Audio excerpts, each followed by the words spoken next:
Hello and welcome to Daybreak English. Today I'm going to look at some of the most confusing words in English. Words that can have two opposite meanings.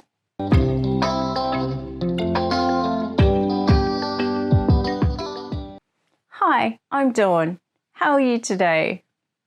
Contronyms. Oh dear. Who would have thought that a word could have two meanings that are completely opposite? Well, this is English, so anything is possible. And there are plenty of them. They can go by many different names like autoantonyms, antagonyms, and genus words. Let me assure you that these contronyms, or whatever you want to call them, haven't been invented just to confuse poor English learners.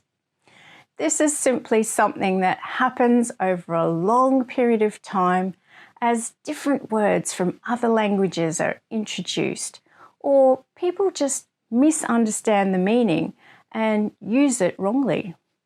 Then the word catches on until so many people use it that it becomes accepted. These crazy, illogical words also appear in many other languages, so your language is probably guilty of having a few as well. Right, so let's get on with our 7 contronyms. The first one is literally. I had a discussion with one of my students recently who had heard this word a lot and wondered what it meant and why people were using it so often. So I'm going to give it some extra attention today and try to clear up some of the confusion. So what does literal as an adjective mean? Well, it is taking words in their most basic sense, without metaphor, without exaggeration, what the words actually mean. The opposite of this is idiomatic or figurative. Expressions, metaphors, exaggerations, making things sound bigger, better, or worse than they really are. All of this is not literal. But literally as an adverb has crept into common speech and people use it literally all the time. But it has two opposite meanings. The first one is for real. I'm not even exaggerating. This actually happened. Examples. We live literally across the road from the school. So we live here and the school is over there. There were literally thousands of people queuing up for tickets for the concert. There really were actually thousands of people queuing up in a line for the tickets. Now, the opposite meaning is used for emphasis. It is very informal and colloquial. It means simply, just, or virtually. It's used as more of an exaggeration, and that's why the word is a contronym. These are completely opposite ideas. So here are some examples. I was literally tearing my hair out with worry when you were late coming home. I didn't physically tear my hair out. That's an idiom. So I've used literally to mean virtually with the idiom to create extra emphasis. I really want this person to know how upset I am. Another example. My friends were literally over the moon when they discovered they were finally expecting a baby. Again, over the moon is an idiomatic expression, and using literally to mean simply or just adds extra emphasis. He literally missed the ball by about a mile. He only missed it by a few centimeters. Exaggeration and emphasis. Let's move on to number 2, sick. Here I'm not talking about the normal dictionary definitions of the word. I don't mean ill or about to vomit. Here we are looking at the modern slang versions. In the not too distant past, like when I was younger, the slang word sick meant cruel or evil. Example, that serial killer is a sick and twisted person. We can take this one step further. The term one sick puppy evolved from this, meaning a person who is crazy, cruel, or disgusting. Example, anyone who would deliberately torture animals is one sick puppy. However, in more recent years, the young people have completely turned the word around to mean amazing, fantastic, and cool. So if you hear a youngish person say, "Oh, that's sick, man," they probably think it's great. But if a person who is a bit older says, "Oh, that's sick, man," they are probably quite disgusted. It's all about context. Number 3, fight with. This phrasal verb can have not 2 but 3 vastly different meanings.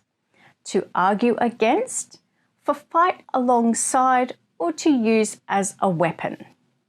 I found this quote, which has been attributed to linguistics professor Robert Hertz.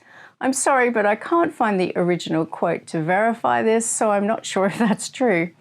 But as it really illustrates the 3 differences so well, I thought I just had to include it. Okay, here it is.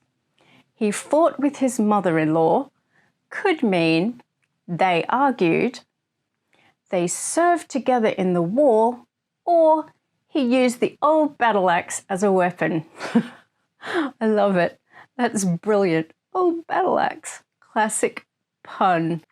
The next one shows how words can change in meaning because of how widespread English is as a language. A word or phrase that is used one way in one English-speaking country might be different from how that word or phrase has evolved in another English-speaking country. The word I'm talking about is number 4, Barrack. No, I'm not talking about the former American president. Barrack is also an English word.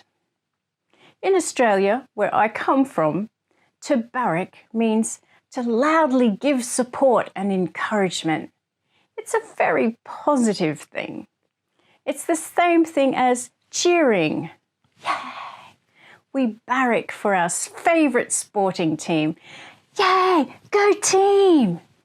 But in British English, to barrack is to interrupt someone by shouting disapprovingly. So it's quite an aggressive thing. Okay, an example. Every time the Prime Minister got up to speak, he was barracked by members of the opposition party. Number 5, the noun oversight has 2 different meanings, but it also has 2 corresponding verbs, oversee and overlook, that are obviously different words, but they have meanings that match the noun, so I'm going to include them as well. The first meaning of oversight is a mistake made because of a failure to notice something. The corresponding verb to overlook means to ignore, neglect, or just fail to notice something. She has been overlooked many times for promotion. Here we have used the verb, but in a similar sentence using the noun, you could say, the management's failure to promote her is a terrible oversight. Now, the other meaning of oversight is the responsibility of a job or activity and making sure it's done properly. So basically, supervision. The corresponding verb is to oversee, to watch and manage a job or activity, or basically supervise. The manager strictly oversees his employees so that very few mistakes are made in the business. To use the noun in a similar sentence, the manager's strict oversight of his employees ensures that the business runs very smoothly. Number 6, throw out or toss out. These phrasal verbs have exactly the same meanings. It's just a matter of preference as to which one you use.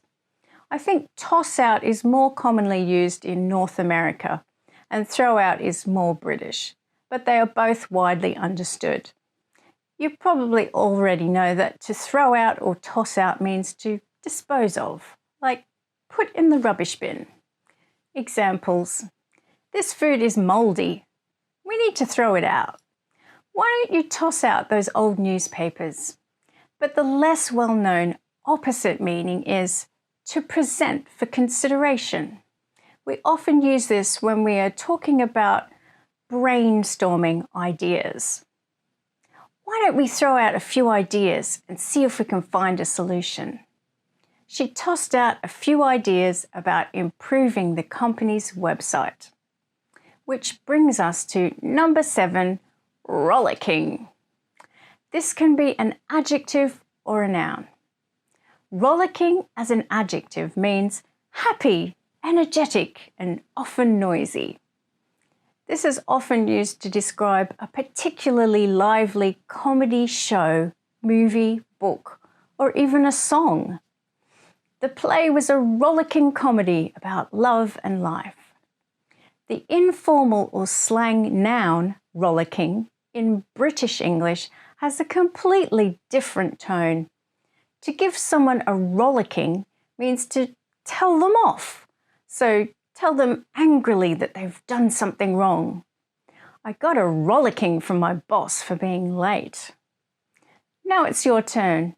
Can you use any of these contronyms in a sentence? Why don't you write one in the comment section below? That's all for today. Thanks so much for watching. Wherever you are, have a good one.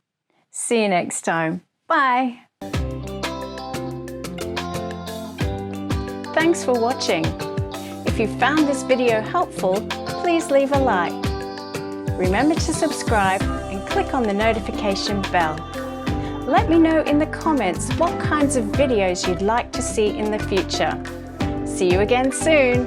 Bye!